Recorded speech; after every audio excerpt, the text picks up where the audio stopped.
The Arrogance. The 22nd of June 1941, 3:15 hours. Eastern Poland, along the Bug River. Engines idle in the dark. Steel waits behind hedgerows and pine trees, Panzer III and IV silhouettes crouched like animals about to spring. Condensation beads on cold gun barrels. A lieutenant tightens his gloves, breath fogging the air, eyes fixed east. Somewhere ahead, Soviet border posts sit quiet, their sentries unaware that thousands of artillery tubes are already aligned on their coordinates. Then the night tears open. A rolling thunder of German 105s and 150s slams across the river. The ground convulses. Birds explode into the sky. Bridges erupt in splinters and flame. Infantrymen of Army Group Center surge forward, boots pounding wet earth, rifles tight to their chests. Overhead, Ju-87 Stukas dive out of the darkness, sirens screaming, a mechanical howl designed to paralyze the human nervous system. This is not a battle. It is an execution, or so Berlin believes. Inside the Führer Hauptquartier, Adolf Hitler is awake. Maps glow under lamps, red arrows slash deep into the Soviet interior. He has called this enemy a rotten structure, a weak nation, a state that will collapse once the door is kicked in. The Wehrmacht, hardened by Poland, France, the Balkans, is certain of it too. 3 million men, over 3,000 tanks, the greatest invasion force in human history. You can almost feel the confidence. Columns push east without hesitation. Soviet aircraft burn on their runways, wings twisted, fuselages blackened before they ever leave the ground. Entire Red Army divisions vanish in the first encirclements, Bialystok, Minsk. German radio operators can barely keep up with reports of captured prisoners. Hundreds of thousands, then more. A general laughs in his staff car. Another lights a cigarette using a map case as cover from the wind. The road to Moscow feels open. But beneath the smoke and wreckage, something doesn't break. It bends. Soviet soldiers fall back, sometimes in chaos, sometimes by order. Bridges are blown behind them. Rail lines are sabotaged. Villages are stripped bare and burned. Grain silos go up in flames, black columns rising into the summer sky. The land itself is being weaponized. Far to the east, beyond the reach of German bombers, factories begin to move. Entire plants, lathes, presses, workers, are dismantled and loaded onto trains bound for the Urals. Day and night, the rails scream with steel wheels. What cannot be moved is destroyed. And in Moscow, a man with a scarred face and iron composure studies the maps. Georgy Zhukov does not argue with the losses.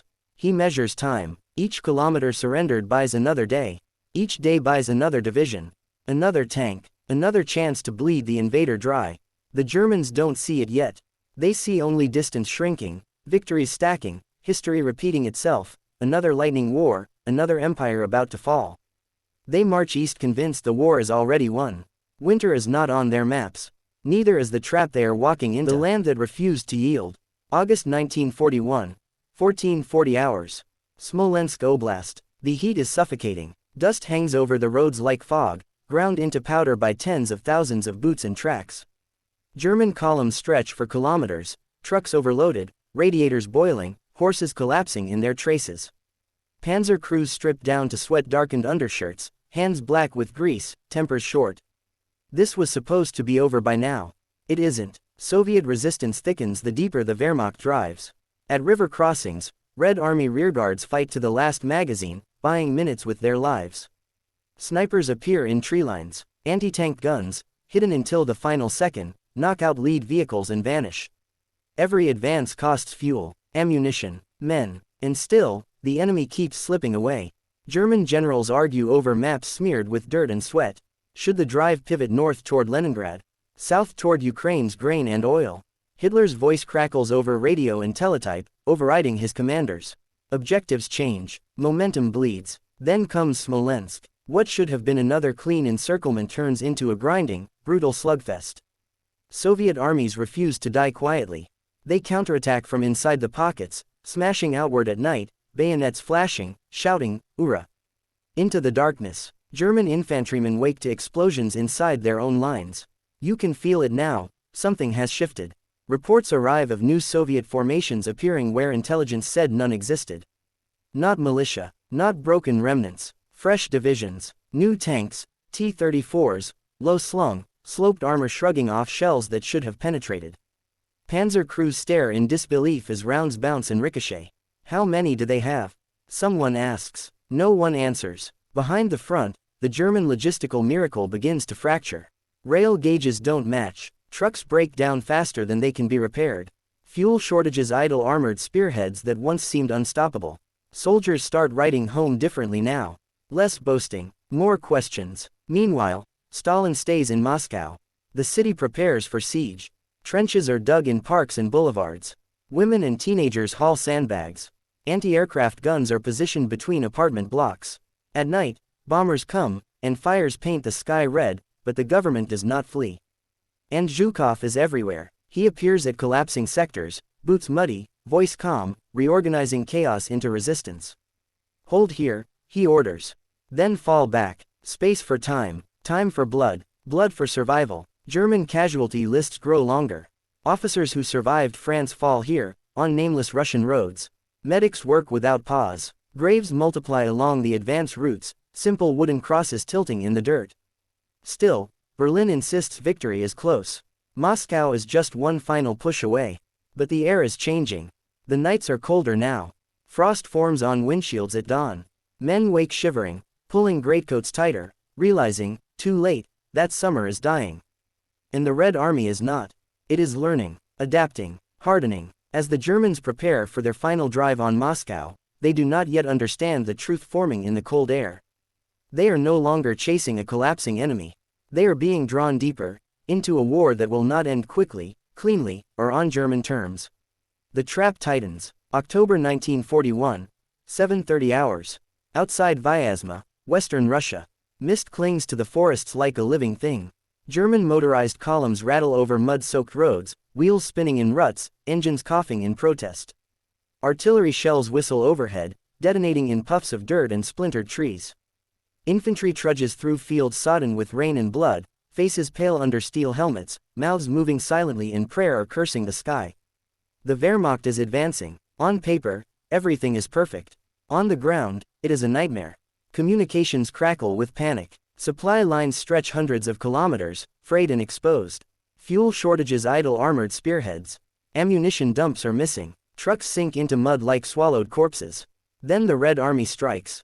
Encirclements form suddenly, like claws snapping shut. Armored divisions that seem days away appear behind German flanks. Artillery fires into roads already clogged with men and vehicles. Smoke and confusion choke the advance. Commanders try to regroup, but every call is delayed, garbled, or unanswered.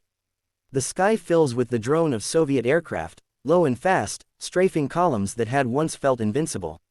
Inside a Panzer IV, a young Oberleutnant grips the steering wheel, heart hammering.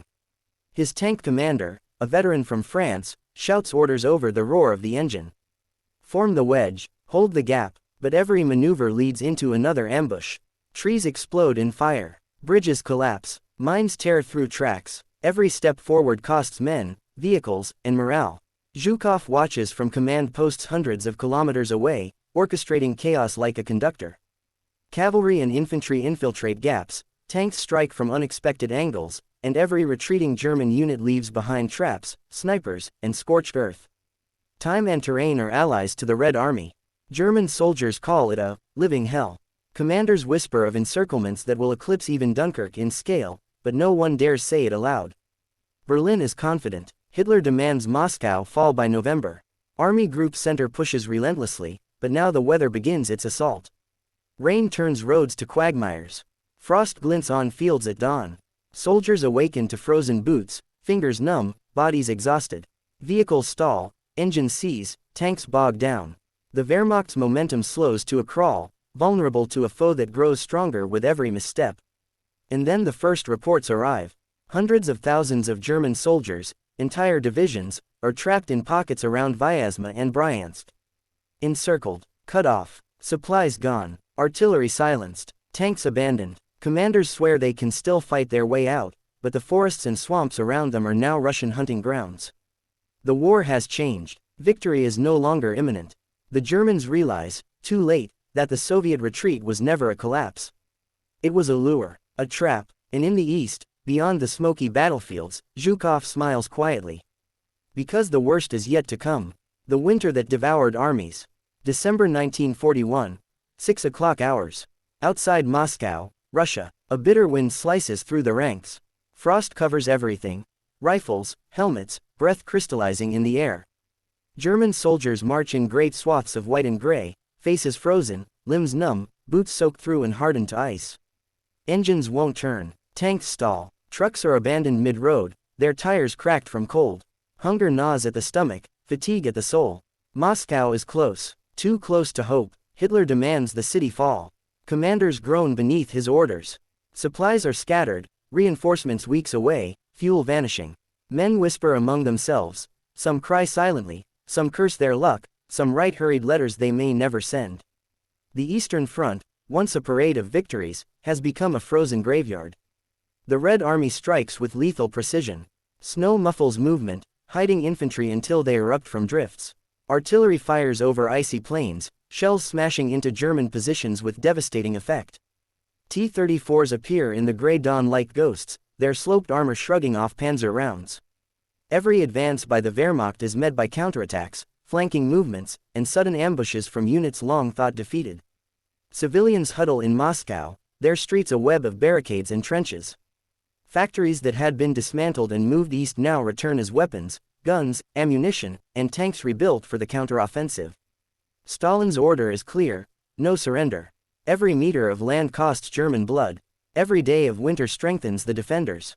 German generals freeze mid-discussion, realizing that their blitzkrieg has run headfirst into a wall of ice, fire, and steel. Soldiers, once invincible, suffer frostbite, starvation, and despair. Medics are overwhelmed. Horses die by the thousands. Trucks, tanks, and artillery pieces litter roads, abandoned because the cold has claimed them faster than battle ever could. And yet the Führer refuses to believe it. His officers bring grim reports, casualty numbers, pockets of encircled troops, but Hitler insists, Moscow must fall. His arrogance blinds him to the encroaching disaster. Time, winter, and Zhukov are not on his side. On the 5th of December, the Soviet counteroffensive begins. Divisions that had melted into the Urals return, armored columns surge forward, striking exhausted German lines. Encircled units try to retreat through the snow, only to be met by relentless Russian attacks. Panic spreads, discipline cracks, morale collapses. What was meant to be a decisive conquest is now a catastrophic struggle for survival. The Eastern Front has become a graveyard, and the Germans are being buried alive. The Reich's greatest army, once thought unstoppable, now faces annihilation in the freezing Russian fields. The dream of victory turns to nightmare. And in the heart of Moscow, Zhukov watches the first rays of dawn illuminate a battlefield transformed. Steel, snow, and the shattered arrogance of a nation that underestimated the Russians. The collapse and reckoning. January 1942. 9 o'clock hours. The outskirts of Moscow, Russia. The roads are littered with wreckage. Abandoned panzers, frozen trucks, mangled artillery. Soldiers crawl from the snow, faces blue with frostbite, eyes hollow from hunger, hands clutched around rifles like lifelines. Some are shouting, some are silent, many have no strength left to do either. Commanders wander through the wreckage, maps useless, radios dead, orders impossible to enforce. The once mighty Wehrmacht lies fractured, its spearhead shattered by winter, resilience, and strategy. The counteroffensive grows. Zhukov's forces, strengthened by reinforcements from the Urals, push forward relentlessly. Soviet infantry surge through forests, towns, and frozen rivers. T-34s tear into German lines, armor slicing through confidence and steel alike. Mines, traps, and artillery crossfire transform every field into a death zone. German soldiers, who had boasted of lightning war, now fight simply to survive, inch by bloody inch. Behind the lines, logistical collapse mirrors the battlefield. Fuel depots are empty, ammunition dumps are destroyed or unreachable. Food supplies are gone, radios crackle only to transmit chaos. Berlin demands reports of victory, but all that arrive are lists of casualties, losses, and despair. Soldiers freeze to death, succumb to disease, or vanish into the forests, leaving boots and rifles behind. Letters home stop, names are crossed off quietly. Hitler refuses to retreat, he demands Moscow, even as generals beg for reason. In his mind, the weak nation must fall. He cannot comprehend that weakness is not what he assumed. He cannot see that resilience, sacrifice, and unyielding strategy have shattered his plans. Weeks of snow, mud, and counterattacks have made the German advance impossible.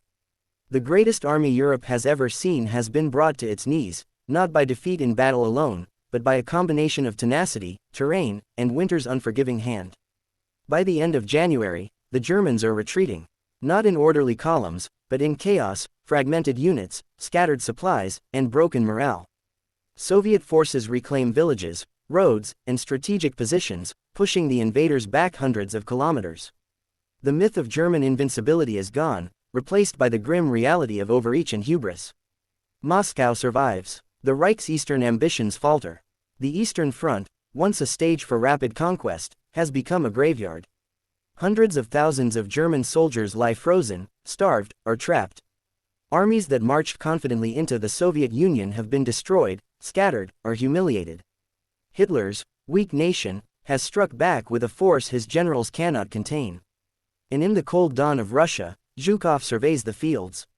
Victory is not yet complete, but the message is clear: the invader has been humbled. A turning point has arrived, and the illusion of unstoppable power has been shattered forever.